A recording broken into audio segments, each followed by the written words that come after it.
Hey guys, it's Generalkidd here. How's everyone doing today?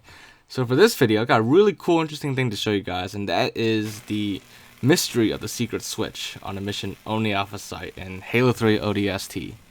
So, a long time ago, and this is actually thanks to Scat who sent me this information, because I never knew about this until pretty much a few days ago.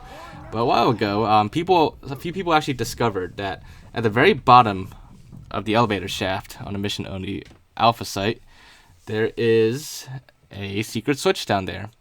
Now, before I go down there to show you guys the switch, I just want to quickly point out that along some of these walls, there's a few walls with these error textures. Also, we used to call them the Da Vinci Code Easter egg textures, but that's beside the point now. It's just a little interesting thing I want to show you guys of what's down here in the elevator shaft, and you can find these on a couple of walls on here. But yeah, just a little cool thing. But anyways, so on to the switch. So that is at the very bottom of the elevator shaft, and that is down here along one of these walls. It is right here along this wall, and as you can see, it is actually one of the detonator switches for the bombs that you encounter at the very beginning of the mission.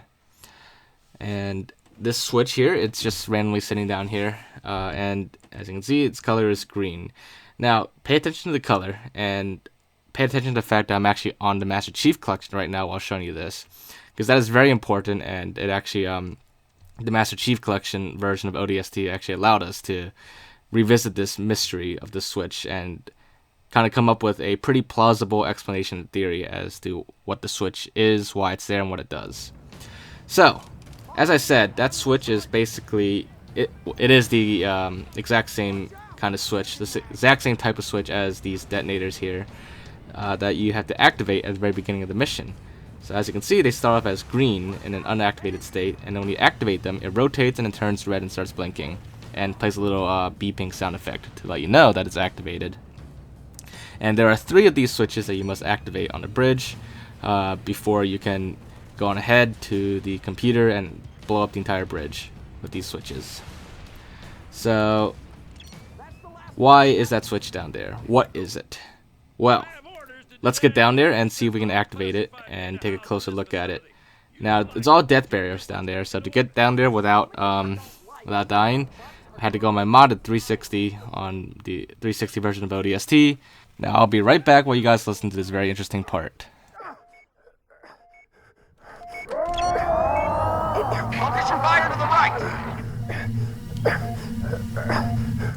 So hopefully you guys heard that sound, and if you didn't, you might want to rewind and listen closely again, because basically what happens is that when you land close to the switch down here, it actually causes the switch to activate. You hear the arming sound, the sound effect, a little high-pitched beeping sound, and it's just really interesting why it does that. Now, let's go back to theater mode and let's get a look at the switch before we activate it. So I'm just gonna fly down here, and then in a second I'll let my ODST player fall down. So here's the switch. As you can see, it's actually red, and jumping down, and it activates. So I'll explain the activation sound in a bit, but as you probably noticed, we are on ODST on the 360 in campaign, and the switch is red, meaning it's been armed. However, earlier you saw that on the Master Chief Collection, it was actually green, which means it's not armed. So why did that happen there? What's the difference? Well, I tried this in Firefight, on the Firefight version of this mission, and if we jump down in Firefight, the switch is still there in this exact same position. However, the switch is actually green, meaning it's unarmed. It has not been activated yet. And that's actually very interesting. And without Master Chief Collection, I would not have been able to confirm this theory. But basically, this switch here, it's not some secret random hidden switch that has like some kind of Easter egg attached to it.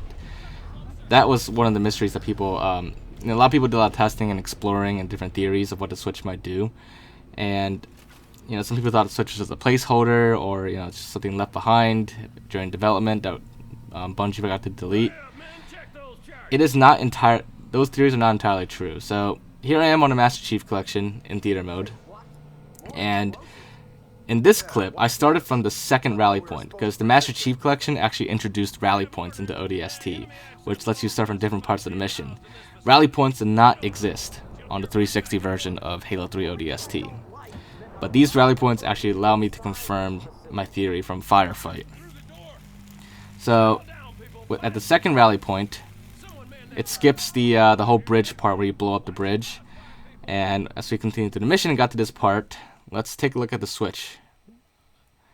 So here, the switch, once we find it, as you can see, the switch is still green and unarmed when we start from the second rally point on the Master Chief Collection version.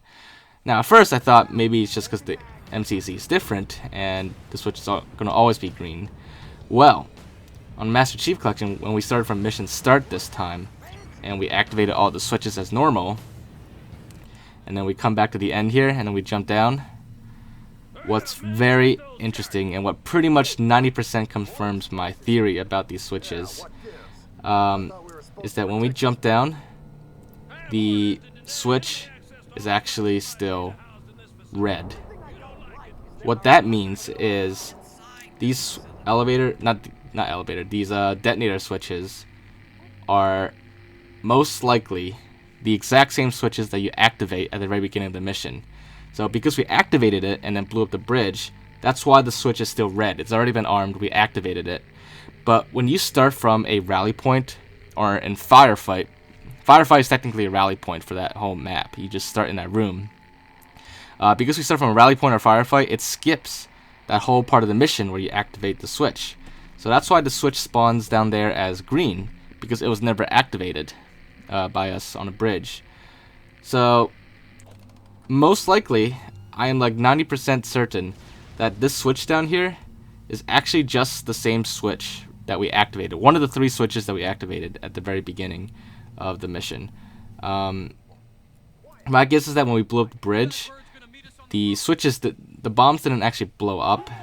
They just actually like disappeared and teleported, and I guess they hid them down here at the bottom of the elevator shaft for whatever reason, and that's why they're still activated. Now, as for the beeping sound, I can't really explain why it still activates again or makes that sound effect when you jump down, but my guess is that it's kind of like an inactive object because it's been like far away and you haven't been like close to it. So in Halo 3, like you can observe them forward sometimes, but when you have like floating objects out in the distance, they're kind of inactive until like a player comes near them or touches them, and then they become active again and just drop down. So my guess is that these switches were kind of like spawned here, teleported here, and kind of inactive, and then when a player comes near it, the switch becomes active again. And that's why you hear the sound effect again. But that's just my theory on the sound effect. I'm not entirely sure about that. But what I am pretty sure about is that those switches, they're not separate, special, hidden secret switches or anything. They're just the original switches from the very beginning of the mission. They're just moved down there to hide, I don't know, to hide out of scene. But if you start at a rally point and skip that bridge part of the mission, then that's why they're green. And thanks to the Master Chief Collection and its rally points, we were able to figure that out. But yeah, so that's basically the whole mystery behind those secret switches. And thanks to Scat, who showed me this, I found it really interesting, and I decided to look into it. And you know, these were my findings. And I'm not gonna say the mystery is entirely solved, but I think it's safe to say that that's pretty much what those switches are. They're just the original switches, but teleported, moved over there out of the scene when the bridge blows up. But yeah, so I hope you guys did find this to be interesting. And if you guys did enjoy this, make sure to leave a like, leave your thoughts in the comments. If there's any other theories you might have to these switches, or any other input, or any other insight, just let me know, and I'll definitely look it over. But other than that, make sure to subscribe if you haven't already, and I will see you guys next time. Bye, guys.